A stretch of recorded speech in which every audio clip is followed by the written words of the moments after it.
views and opinions expressed in this program are those of the participants and do not necessarily reflect the views of BronxNet or the program underwriters.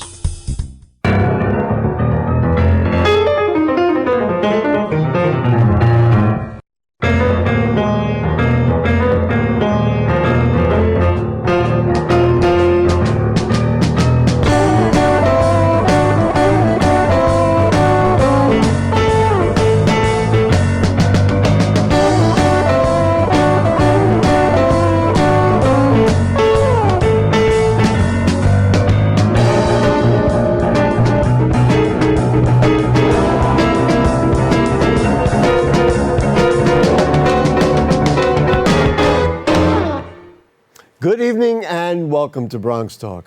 It was a revelation for me when I discovered that only one Bronx community board has been approved for curbside composting, the program where the city picks up food scraps instead of having residents throw them in the waste stream or take them to one of the drop-off sites. And that is Community Board 8 in the North Bronx that has it. So let's note there is curbside composting in 4 Brooklyn community boards, 2 in Manhattan as well.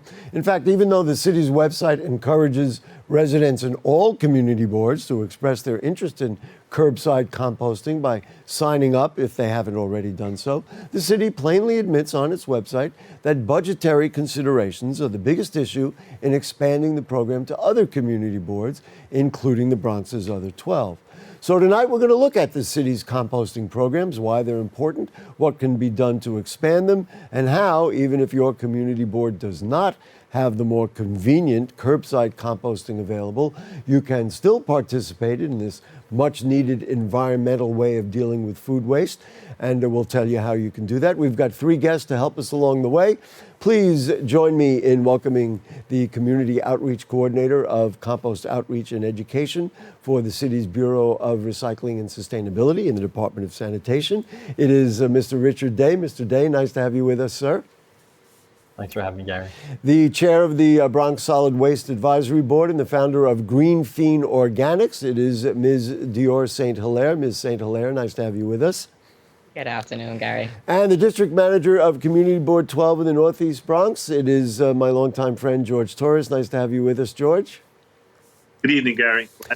Let's start with you, Mr. Day. Let's talk about composting. Let's get our arms around it. What is going on? What is happening with the city's composting? Where are we at? And maybe what can we do in the future? Right. So as you said, curbside composting is currently in 7 community boards, those being Bronx Community Board 1, Manhattan Community Board 6 and 7, and Brooklyn Community Boards 1, 2, 6, and 7. You're probably wondering how we got to that point. Before the pandemic, we had a pretty robust program. Over 3.5 million New Yorkers had access to curbside composting. Once the pandemic hit, we actually had to suspend the program due to emergency budget cuts.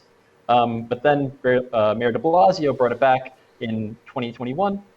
And so we started back up again with this sign-up model. And what that meant was that we would expand service to areas with the highest amount of sign-ups, right? So everyone who had composted previously, or if they hadn't composted previously, but they wanted to participate, needed to sign up through our website online. And so that's where we would direct our efforts in terms of collection. My sense is from talking to you and some of your colleagues in the Department of Sanitation, you're excited about the program. You like the program. You want to expand the program. Would it help? I mean, is it almost like a quote unquote a vote of acclamation? Say, hey, we want this. The more people that you see, assuming that funding follows suit, you'll be able to do that. Of course, we're concerned about the Bronx and Bronx community boards. Right, for sure. That definitely helps. We still do want people to sign up. At the moment, we are not expanding to new community boards. And that's because we want to make sure that we're operating an efficient and a cost-efficient program, right, or a cost-effective program. We want to make sure that people are actually taking advantage of the service before, we do expand it any further. Mm-hmm. A very simple explanation for people to say, well, wait a minute, why do I need to compost? I ate a banana, I threw the banana peel away, and I'm done. Why do I need to separate that banana peel from maybe some of the other trash that we throw out, or even recycle? We can get to that too. So why do we need to do this, and why is the city behind it? And certainly we're going to talk to an advocate in a moment who's squarely behind the concept. Right. Yeah. Composting is really important because food scraps, food soiled paper, and yard waste, which we deem as compostable materials through our curbside composting program, those make up about 34% of the waste stream, according to one of our studies. And so the department processes about 12,000 tons of material each day. So if a third of that is actually compostable, well, then we're just sending that to landfill for no good reason, right? And once it's there, it's sitting there, it's rotting, releasing methane, which is a really potent greenhouse gas. But we can avoid all of that just by doing something positive with it and creating compost out of your food scraps. I want to get into, with you a little bit later in the program, some of the processes and how it works. The ones we just saw pictures of drop-off sites. Once people do that, how does it find its way to, improving our environment, plain and simple? But let's bring in some of the others who are with us tonight. Ms. St. Hillaire, so you're the chair of the Bronx Solid Waste Advisory Board. What is its status right now? Where is it at? I know that Ruben Diaz Jr. reinstated it after the pandemic. And where are we at right now that we're trying to emerge from all of the issues we've been dealing with? Yeah, absolutely. Thank you so much, Gary. So, yes, my name is Dior St. Hillaire, and I do chair the Bronx Swab. So where are we right now? We are building up our legislative and environmental justice committees. What we've done is we've been able to give a lot of different presentations around the waste issues that plague our borough, all the way from talking about the Organix program to talking about waste export. We got a chance to talk about the pollution, the heavy pollution that happens with people who come from outside of our communities and dump within our communities. And so we have a heavy focus on environmental justice when we're talking about the Bronx Swab. So moving forward, we're actually going to be having a cleanup coming up. I don't have the date in the top of my head right now, but I'll get it to you, where we're going to be doing a cleanup and actually informing and educating local residents about the importance of the Organix program and still having them sign up, because again, we have to do that touch point with people and recognize that, there were some ways in which the process with sanitation happened that didn't reach everybody. So we're going to go out as a Bronx Swab, get into the community and make sure folks learn more about this initiative. Before we move on to that, and I do want to talk about the social justice aspect of it, why is it so important? Why are you so passionate about this, as compared to maybe any other issues? And for people who are dealing with housing issues and crime and, so many other issues that have healthcare that have come out from the pandemic, why do you say, hey, you know what? Composting is a place we've got to stop and take a look at? Yeah, absolutely. Well, because the South Bronx, I know you said like separating it, but as an environmental justice community in the South Bronx, handles over 30% of the waste within the city.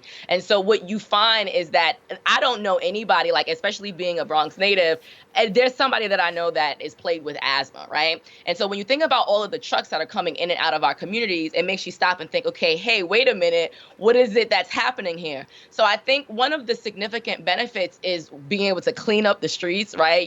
Really thinking about areas with high rodent populations, being able to get trucks off the road, especially if we're able to increase local processing infrastructure, and really having a space where you're connected back to the environment. One of the things that's always been powerful for me is bringing young people, city kids who are really not connected to the garden space, not connected to the outdoor space, come and connect with compost, and then their world just opens up. So I think it does so much for us as a community, but also connects us to other people who we may not have got a chance to come into contact with for any other reason. So, compost is very near and dear to my heart, so much so that we actually have a compost song that we did with Nate and Hillaire that I'm featured on, and you get to see all of the beautiful different composting sites around New York City. But I'm passionate about it because it's a thing that connects us, but it's also a thing that allows us to give back and have reciprocity with our environment, which sometimes, is lacking in the city environment. Let's be clear now, even if it is not coming to what is called curbside composting, where they put them in the brown bins and either individual buildings or individual homes or whatever can use those, there are drop-off sites.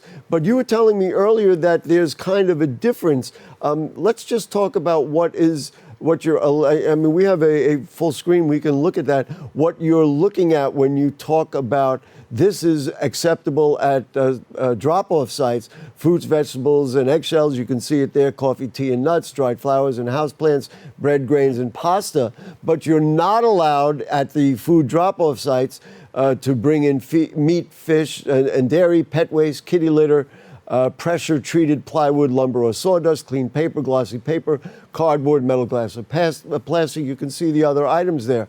However, having said that, in the curbside composting, you can drop off, because that's the notice I got in my building, meat and fish and dairy products.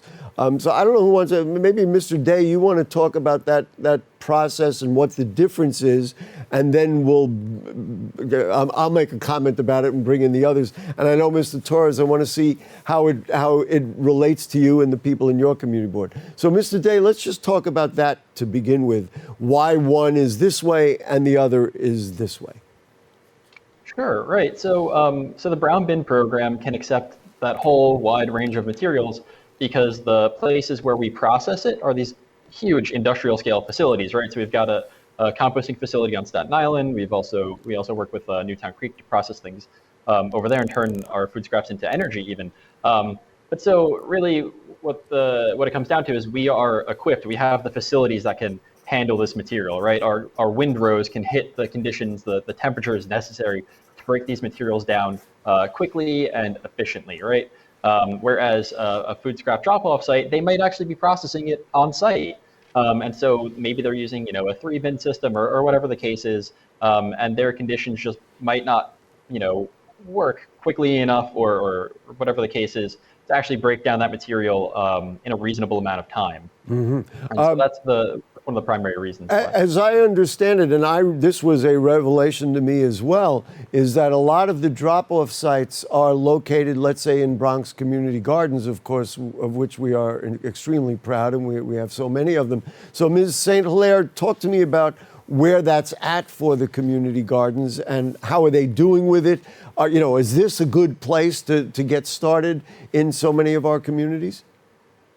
Oh, absolutely. It comes full circle, right? We go from talking about farm to table and then table back to farm, as I like to say here at GreenFreen Organics. So, where we are is we have local community composters, some who have actually gone through the master composter program with Sanitation and are actually processing that food waste on site. There are some that actually might get a pickup by the sanitation trucks. At least that's the way it was prior budget cuts, where you would be able to take more of that material. But where we are right now is it is only volunteer labor that is actually manning the drop-off hours and processing the stuff on site. I think there's an assumption that because these are members in the community garden, that their good stewardship of the land is what has them here and doing it. And while that may be true, I think what we're trying to bring to the conversation is to pay all community composters for that labor that is important for the city to be able to process locally.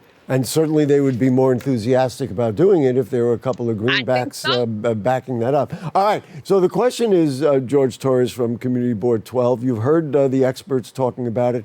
Do you think this flies with your residents in Community Board 12, or is there still a big education piece that needs to happen to get people excited about it and get people to want to participate?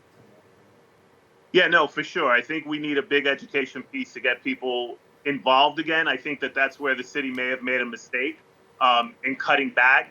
When they did this program several years ago and they rolled it out with the brown bins, we were one of the community partners. We used our facility here at the community board to sponsor people in the community to pick up the brown bins, take it home, give them some flyers on what this whole program was about.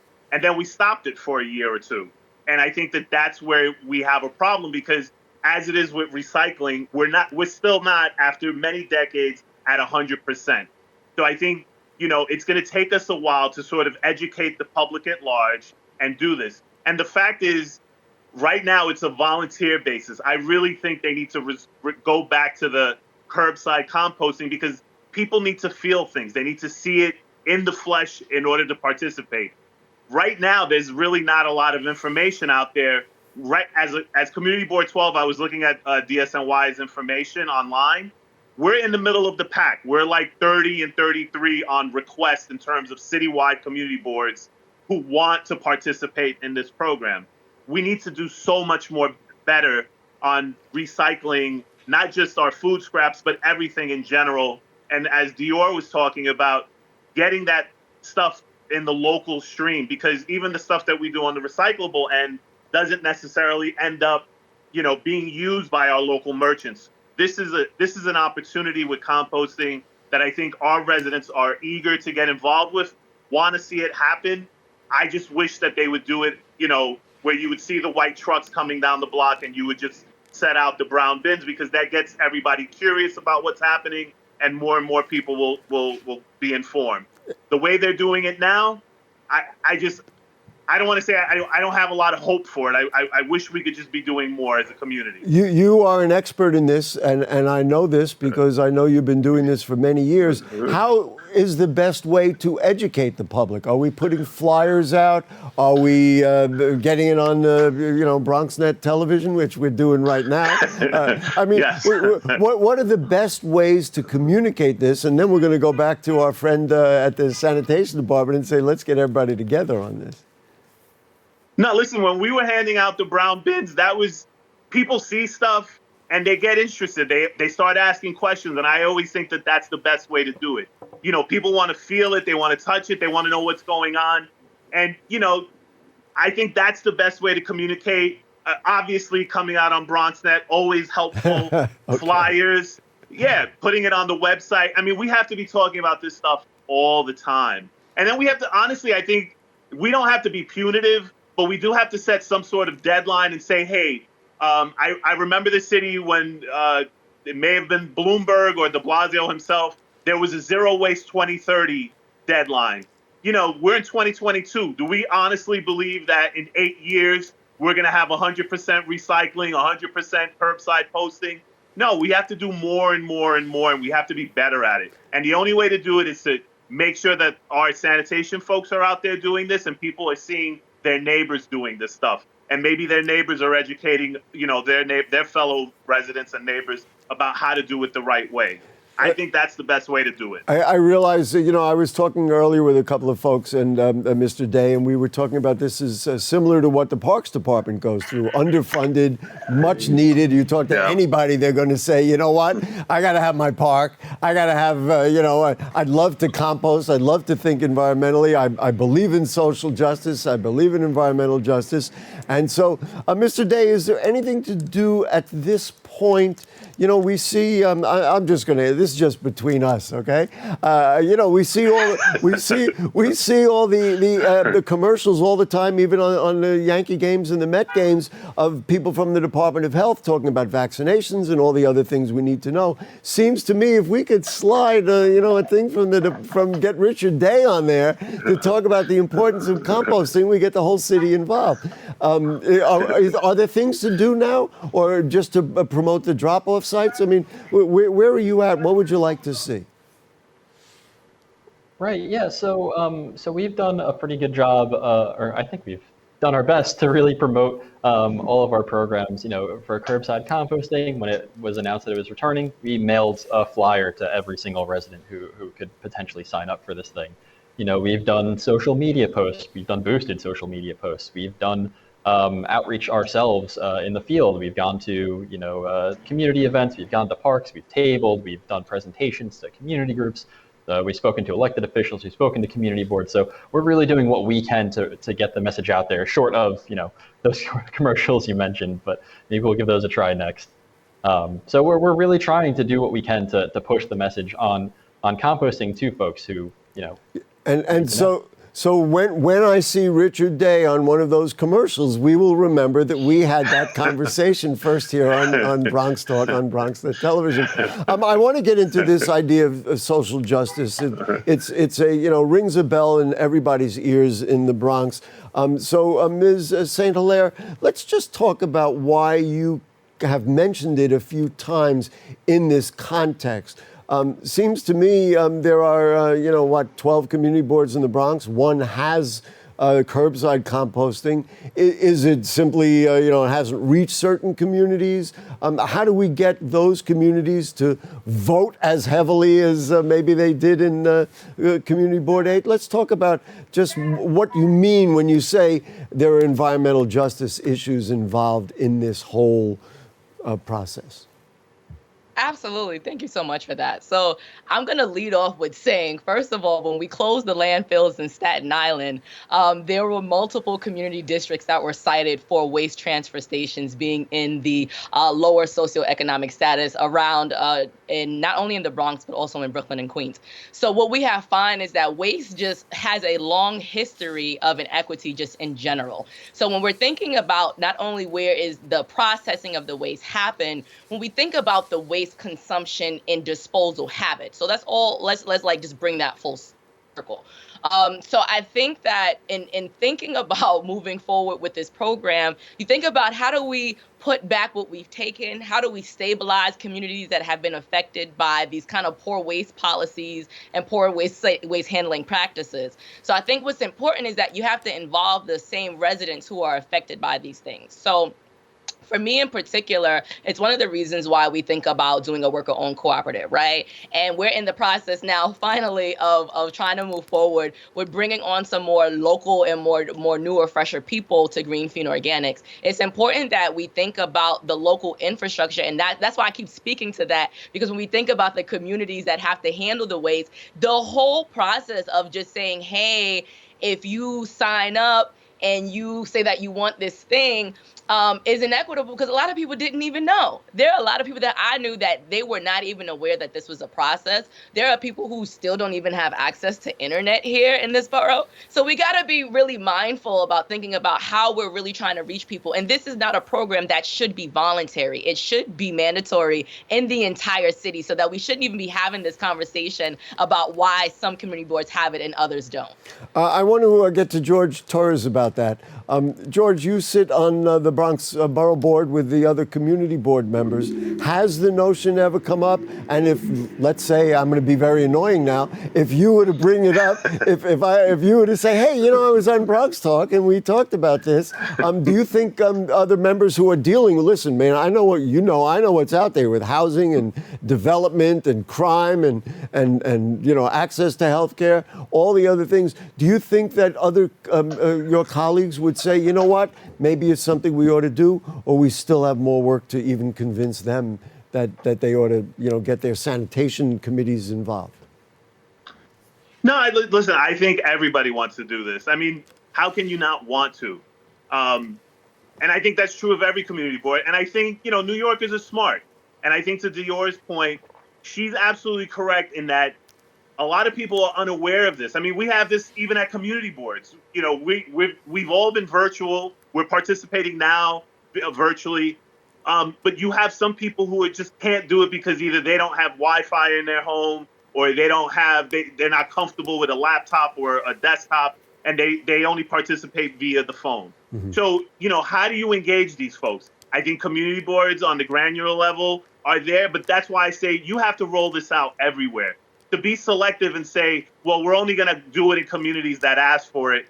You're going to Dior's point, you have a lot of communities that are not talking about this because they're so preoccupied talking about everything else, the crime. But listen, sanitation issues are one of the main issues that we talk about in our community board all the time. I have White Plains Road from AD Avenue all the way up to the city limit, and we talk about the cleanliness of White Plains Road all the time. That's a great segue to say, hey, by the way, we should be doing all these other things, because every community board has the same issues.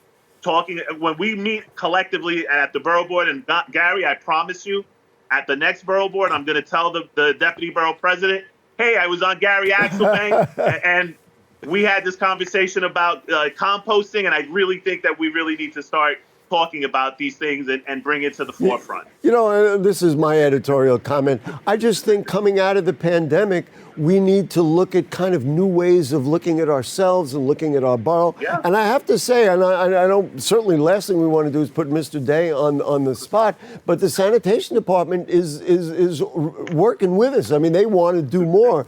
So I guess the next step for that would be, of course, everybody to talk to their city council member.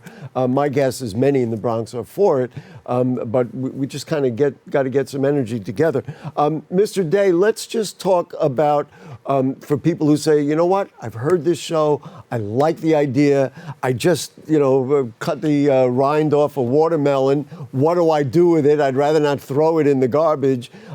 What can you do now, even if you don't have the brown bins in your neighborhood? There are drop-off sites. Let's talk about that, and maybe we can put some of the websites and contact info up there while you talk about that.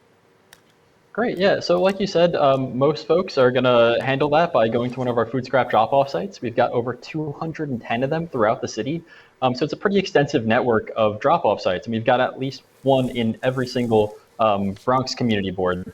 And so the idea is, even if you don't have a brown bin in your home, or even if you do have a brown bin, you can still make use of these sites and, drop off your food scraps on your way to work or, on your way to the grocery store or something like that. That's why we've got such an expansive network, is to just make this as easy as possible, right?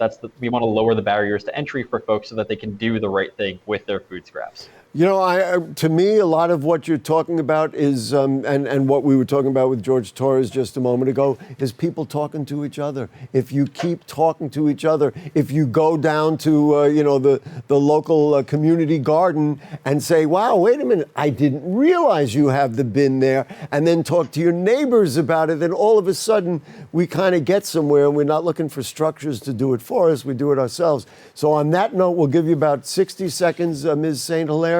What's next for you? Join the Bronx Swab. That's what's next. Come out if you really care about waste and sanitation. The Bronx Swab is where you need to be. All of the community boards, we want everybody from the sanitation committees. I promise you. And how do you do that? Let's do that real quick because we got to go. Just go on the link tree, and there's a link tree for Bronx Swab, and you can find it that way. We were trying to get them to put it on the website for the borough president's office, but the technical hurdles there. And then the last thing I will say is that we are also micro haulers, right? We collect from residents who used to have curbside, who still want it, and we actually pick it up and we process it. So understand that we are still doing this, even when we may have a slip up in sanitation and we miss that consistency. This is why when we talk about community composters and micro haulers as a part of the conversation, we are still here being a part of our solution. Got it. George Torres, Community Board 12, thank you so much. Dior St. Hillaire, who's the chair of the Bronx Solid Waste Advisory Board, thank you. And Richard Day from the city's Bureau of Recycling and Sustainability in the Department of Sanitation, thank you, all three of you, for joining us. I'm a big advocate. If we and BronxNet can keep shouting about good environment in the Bronx, that's what we're going to do. Thank you all so much for joining us. Great. Folks, that's it. Listen, think about recycling and start doing it. Make the commitment, teach your children, and let's move the Bronx to the next level. We've been the leaders in everything else. Let's be the leaders in that as well. Good night.